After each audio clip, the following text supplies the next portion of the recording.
जय हिंद फ्रेंड्स। तो आज हम इस वीडियो में डिस्कस करने वाले हैं theorem 9.5 of your chapter 9 circle. तो देखिए ये थ्योरम्स क्या हैं। Equal chords of a circle are equi distance from the centres.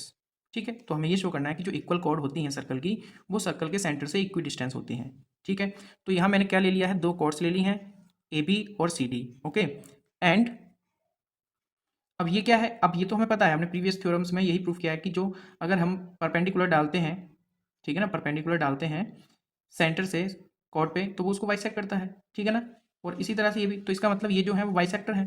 ठीक है, ओ एम और ओ एन बाइसेक्टर हैं किस किस के, ए बी और सी डी के। तो यहाँ हम लिख देते हैं O M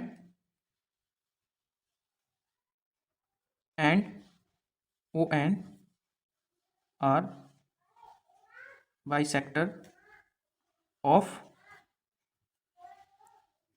chords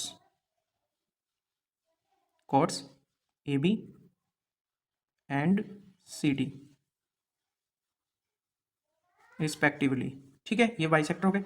also also ये इस पर परपेंडिकुलर होगा। Also O M is perpendicular to A B and O N is perpendicular to C D. यहाँ लिख देता हूँ मैं सी डी। ठीक है, बाय द थ्योरम 9.3। ठीक है, 9.3 से ही हो जाएगा। अब हमें क्या करना है, अब ठीक है, अब हमें कुछ कंस्ट्रक्शन करनी है। वो कंस्ट्रक्शन क्या है, ठीक है ना, वो कंस्ट्रक्शन क्या है, हमें यहाँ से इनको ज्वाइन करना है, O to B and O to D. ठीक हो गया, ठीक हो गया। तो करते हैं इसको ज्वाइन। ठीक हो गया, मैंने इसको ज्वाइन कर दिया है। अब हमारे पास दो ट्राइंगल्स हो चुके हैं। ठीक है, तो हम कंस्ट्रक्शन में लिख देते हैं यहाँ से,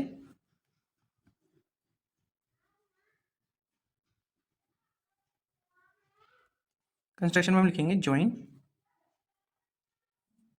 ओ to B and O to D. ठीक है, अभी हमने ज्वाइन कर दी। अब आपको ये तो पता होगा कि जो ओ एम है वो ए बी का मतलब बाई सेक्टर है, और इसी तरह से ओ एन सी डी का बाई सेक्टर है परपेंडिकुलरली। तो अब हमें क्या करना है, देखो अब ये दोनों कोड तो इक्वल है ना, दोनों कोड तो इक्वल है। तो गिवन क्या है इसमें, A B is equal to C D, ये ऑलरेडी हमें गिवन है। अब हम क्या करते हैं, इनको टू से डिवाइड कर लेते हैं। ठीक है ना, टू से डिवाइड कर लो, 1/2 A B is equal to 1/सी डी। ठीक है, हम दोनों तरफ टू से डिवाइड कर देते हैं, नो प्रॉब्लम। अब ऐसा क्यों कर रहे हैं हम, देखिए क्योंकि हमें पता है कि जो बाइसेक्ट जो परपेंडिकुलर होता है from the centre to the chord bisect the chord, ये लिखेंगे हम। तो लिखेंगे perpendicular from the centre to the chord to the, मैं दा तो नहीं लिख रहा है यहाँ, बस ये लिख देता हूँ, टू कॉर्ड बाइसेक्ट। ठीक है ना, ये मैंने लिख दिया इसलिए हुआ। तो अब जब बाइसेक्ट कट जाएगा यहाँ से, तो इसका मतलब क्या हो जाएगा, इसका हाफ पार्ट और इसका हाफ पार्ट दोनों इक्वल ही होने। तो इसका मतलब क्या हुआ, इसका मतलब ये हुआ यहाँ से कि B M is equal to क्या हो जाएगा, डी एन। ठीक है ना, ये डी एन हो गया। ये हमारी इक्वेशन आ जाएगी थोड़ी देर के लिए फर्स्ट। ठीक है, अब हमें क्या शो करना है, ये हमने लिख दिया। ठीक है, अब जो हमें गिवन था, तो अब हमें करना क्या है, टू प्रूव दैट, हमें क्या प्रूफ करना है कि O M is equal to O N. हमें प्रूफ करना है O M is equal to O N. ठीक है, तो हम प्रूफ डाल देते हैं यहाँ से, प्रूफ डाल दिया हमने।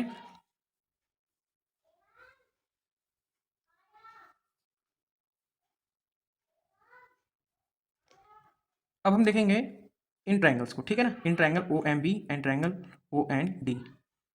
तो इन triangle O M B and O N D. ठीक हो गया, इन दो ट्राइंगल्स में देखिए यहाँ से क्या होगा, ये राइट एंगल होगा यहाँ से, तो यहाँ से क्या हो जाएगा, angle O M B is equal to angle O N D. क्या है दोनों, ये ईच 90 डिग्री है। ठीक हो गया, अब यहाँ से क्या होगा, O B is equal to O D. क्यों होगा, क्योंकि ये रेडियाई है सेम सर्कल की, रेडियाई ऑफ सेम सर्कल। ठीक हो गया, अब उसके बाद क्या होगा, एक चीज़ में और इक्वल है, वो बताइए क्या है। बताइए क्या है, यस ये हमने अभी प्रूफ किया ऊपर, B M is equal to D N, ये हमने अभी ऊपर प्रूफ किया, तो हम लिख सकते हैं प्रूफ अब। ठीक हो गया, ये हमने प्रूफ किया। तो इसका मतलब क्या हो गया, इसका मतलब ये हो गया ये दो ट्राइंगल्स आपके कॉन्ग्रुएंट हो जाएंगे किससे, बाई RHS, ठीक है ना। RHS में राइट एंगल, हाइपोटेन्यूज और साइड।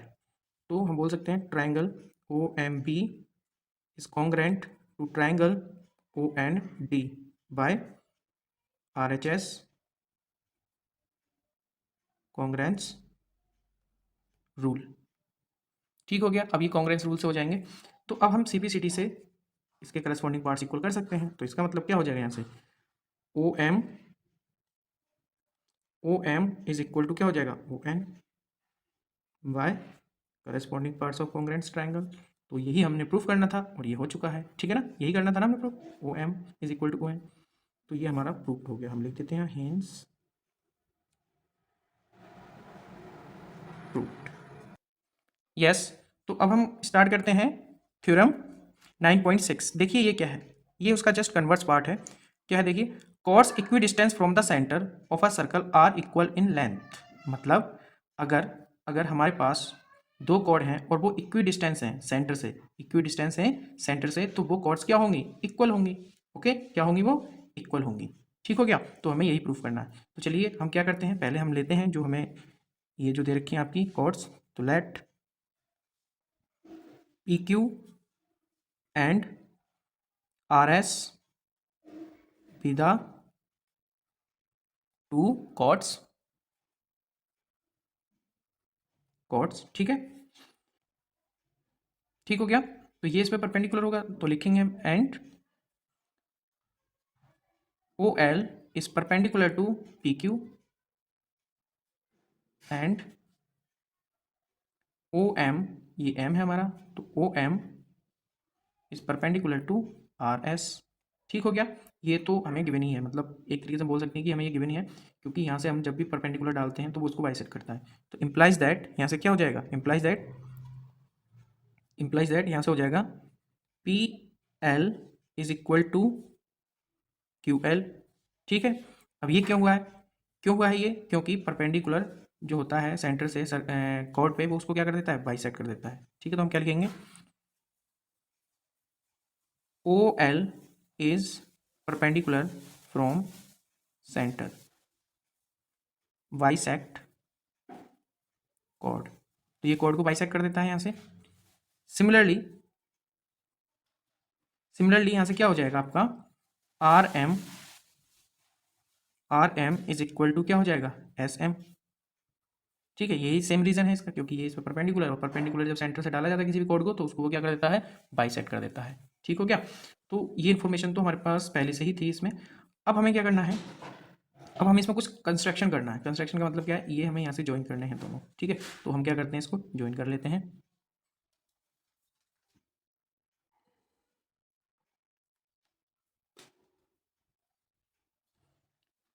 तो यहाँ हमने कंस्ट्रक्शन कर लिया है। ठीक है,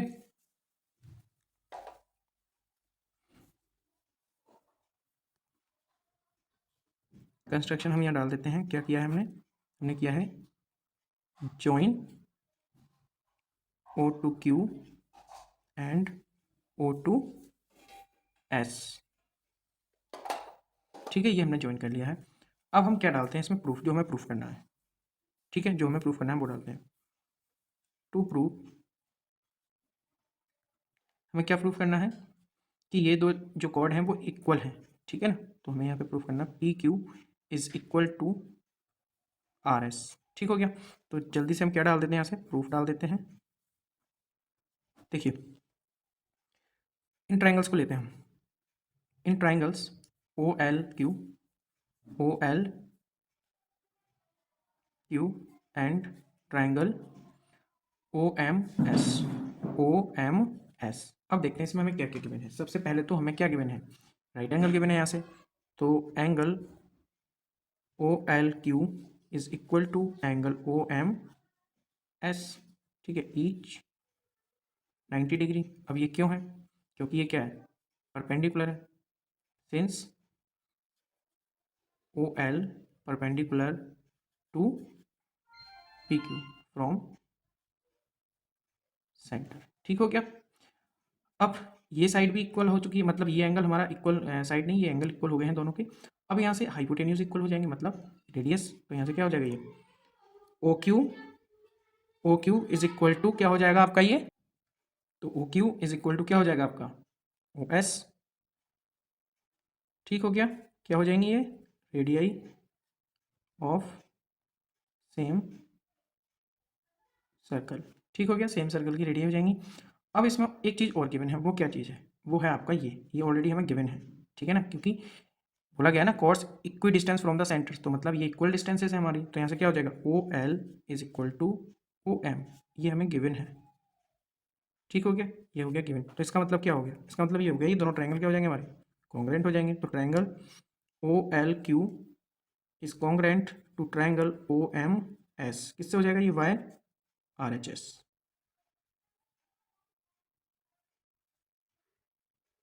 bye R H S rule से हो जाएगा ये, ठीक है ना। तो अब हम इनके करस्पॉन्डिंग पार्ट्स इक्वल कर सकते हैं यहाँ से, ठीक है। अब वो क्या क्या है corresponding parts, Q L is equal to कितना हो जाएगा यहाँ से, Q L is equal to हो जाएगा आपका एस एम, ठीक हो गया, किससे हो गया ये by C P C T से हो जाएगा ये। अब ये सी पी सी टी से हो चुका है, तो अब हमें क्या करना है, हमें तो ये प्रूफ करना था P Q is equal to R S. तो अब इसको हम कैसे करेंगे, देखिए ये इक्वेशन आपके पास मान लेते हैं, यहाँ से हमने जो पहले प्रूफ किया था ये इक्वेशन हमारे पास क्या थी, फर्स्ट मान लेते हैं इसको थोड़ी देर के लिए, इसको हम मान लेते हैं सेकेंड, और ये हमारे पास आ गई है थर्ड। ठीक हो गया, ये हमारे पास थर्ड इक्वेशन होगी। तो ये हमने सी पी सी टी से इक्वल कर दिया है, ये इक्वेशन हमारी थर्ड आ जाएगी अब, ठीक है। तो अब हमें क्या करना है, इसी इक्वेशन में हम क्या करेंगे, टू से इंटू कर देते हैं इसको, ठीक है ना, टू से इंटू कर देते हैं। तो टू से इंटू करेंगे तो हम इसको लिख सकते हैं कुछ इस तरह से, two Q L is equal to two S M. अब टू क्यू एल और टू एस एम को हम किस तरह से लिख सकते हैं भाई, हम इसको लिख सकते हैं क्या, क्यू एल प्लस, हम इसको लिख सकते हैं Q L plus Q L, क्योंकि टू टाइम्स है ये, इसको भी हम लिख सकते हैं क्या, S M plus S M. अब देखिए यहाँ से क्यू एल किसके इक्वल था, यहाँ से क्यू एल था पी एल के इक्वल, ठीक है, तो हम एक क्यू एल की जगह पी एल लिख सकते हैं। इसी तरह से एस एम किसके इक्वल था, आर एम के इक्वल था, तो यहाँ से हम क्यू एल एक क्यू एल के इक्वल लिखेंगे यहाँ से पी एल, और इसको एज इट इज़ रहने देंगे। इसी तरह से यहाँ से कैसे लिखेंगे हम, अब यहाँ से हम एक S M is equal to क्या रख लेते हैं यहाँ से, आर एम हो जाएगा ये। ठीक हो गया ना, ये हमने यहाँ से किया है, आपको दिख रहा होगा ये, ठीक है, इन दो इक्वेशन को लेके हमने ये किया है, ओके। तो यहाँ से R M plus S M हम लिख देते हैं किससे, from equations first and second, ठीक है, फर्स्ट और सेकंड से ही हो जाएगा आपका। तो यहाँ से अब देखो P L plus Q L क्या बन गया पूरा, पी क्यू, देखो यहाँ से P L plus Q L, P Q बन गया। इसी तरह से यहाँ से R M plus S M क्या बन गया आपका, आर एस, तो यही हमने शो करना था यहाँ से। ठीक हो गया, तो अब हम यहाँ लिख देते हैं, ये हो जाएगा हमारा P Q is equal to R S, यही हमें प्रूफ करना था और ये हो गया, तो हम लिखेंगे हेंस प्रूव्ड। ठीक हो गया, यहाँ हम क्या लिखेंगे, हेंस प्रूव्ड।